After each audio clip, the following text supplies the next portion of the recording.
Hey, what's up? This is Arts and Crafts here.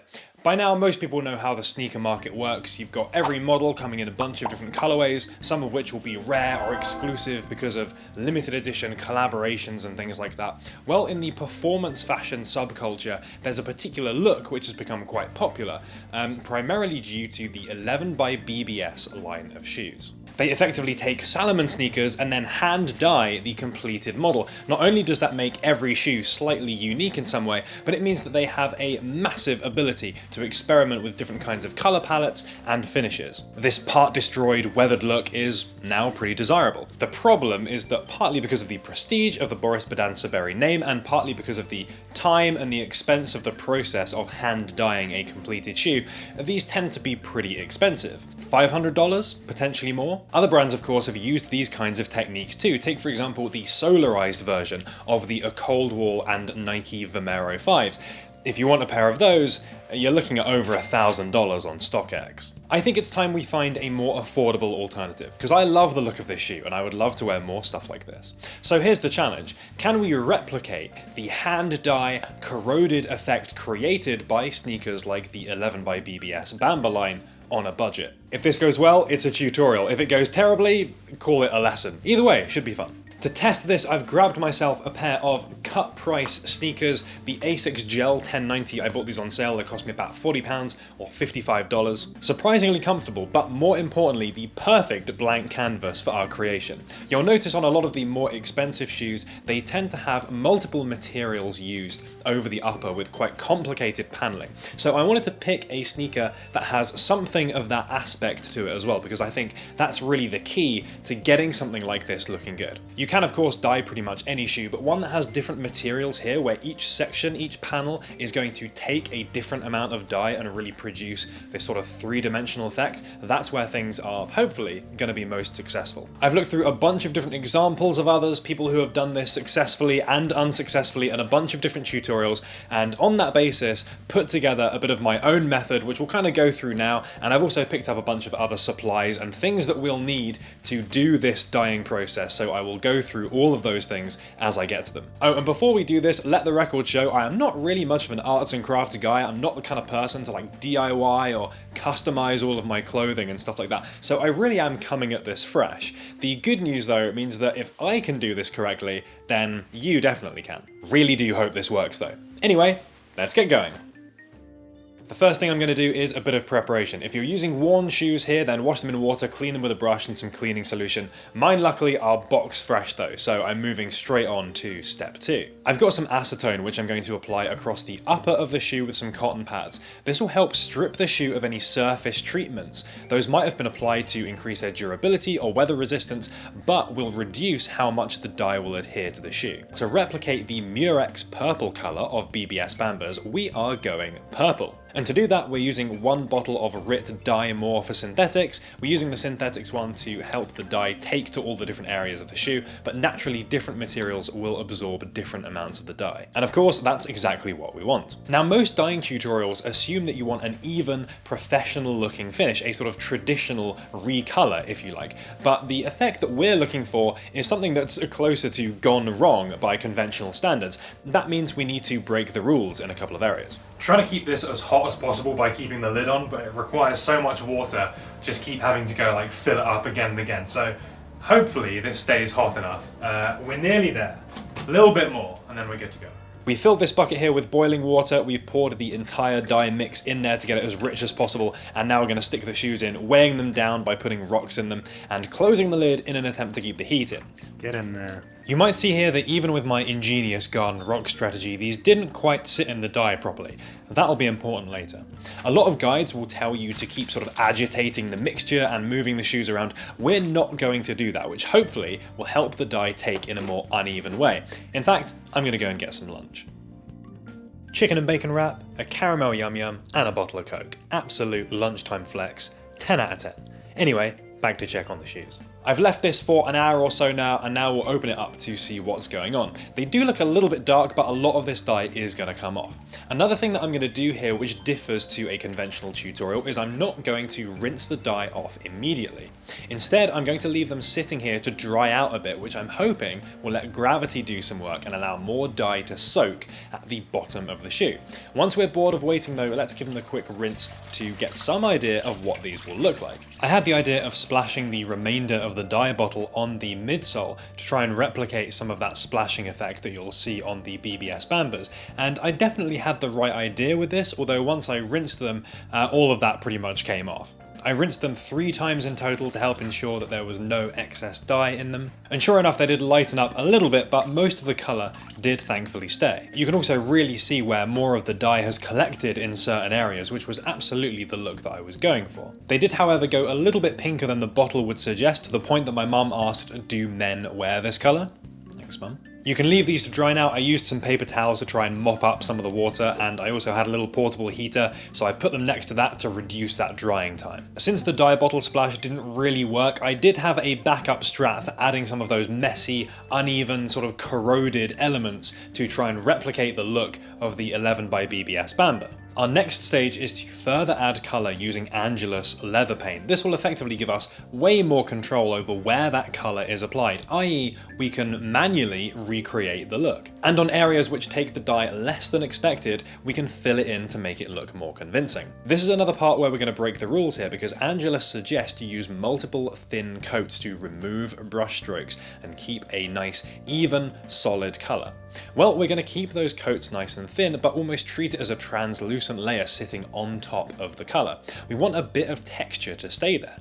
They also suggest using finisher to seal the paint and give it a professional gloss. Well, I don't really want a gloss or a sheen on this paint, and without the finisher it'll probably come away slightly with wear, which is in keeping with the look we want. I didn't really do anything too fancy with the paint because I was very conscious about overdoing it. I just wanted to supplement some of those effects already created by the dye to make some of those things a little bit more noticeable or bring light to some more areas which maybe came out a bit too evenly. I used a mix of purple and black paint to ensure that the areas that I were painting were going to be darker than everywhere else and give a little bit more of a dirty look. I did darken the edge of the outsole on one shoe, but I wasn't massively keen with this, so I didn't bother doing it to the other one. I also used a cotton pad to apply some paint to the midsole in some areas, which gives a bit more of a smudged look rather than defined brush strokes. Brush strokes applied over the gel and 1090 logos on each shoe as well, which is something that you'll find on the BBS Bambas. I also used some paint on the mesh sections, again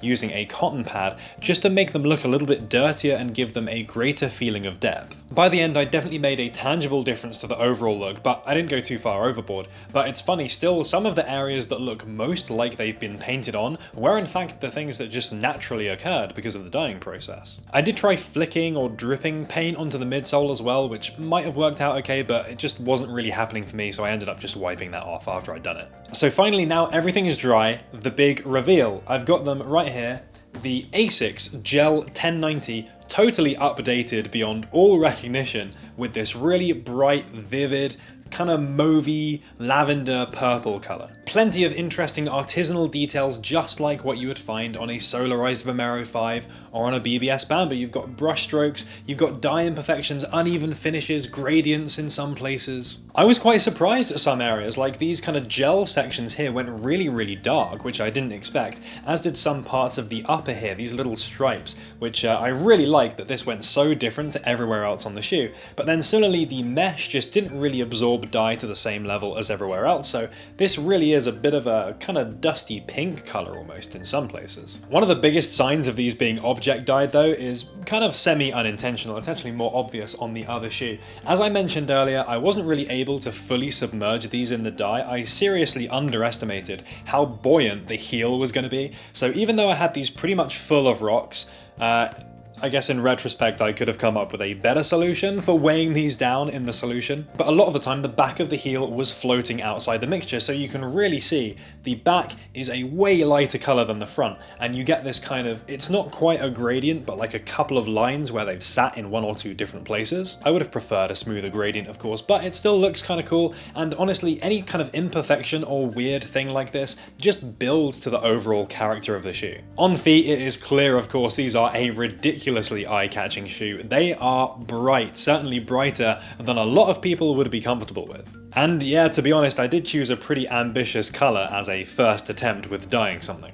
As a result, I'm not exactly sure how I plan on wearing these, because these really stick out quite a lot if you plan on wearing a black heavy or all black outfit. But of course, exactly the same process as this applies regardless of what colour you do. A green or a blue would be far easier to wear, even black or grey, and you would get an effect much closer to the BBS Bambas that I have, for example. And you would still have all of this great three-dimensional depth and different tones and stuff, but yeah, the overall finish would not be quite this purple. I've heard some people say that their shoes shrunk a little bit during the dye process.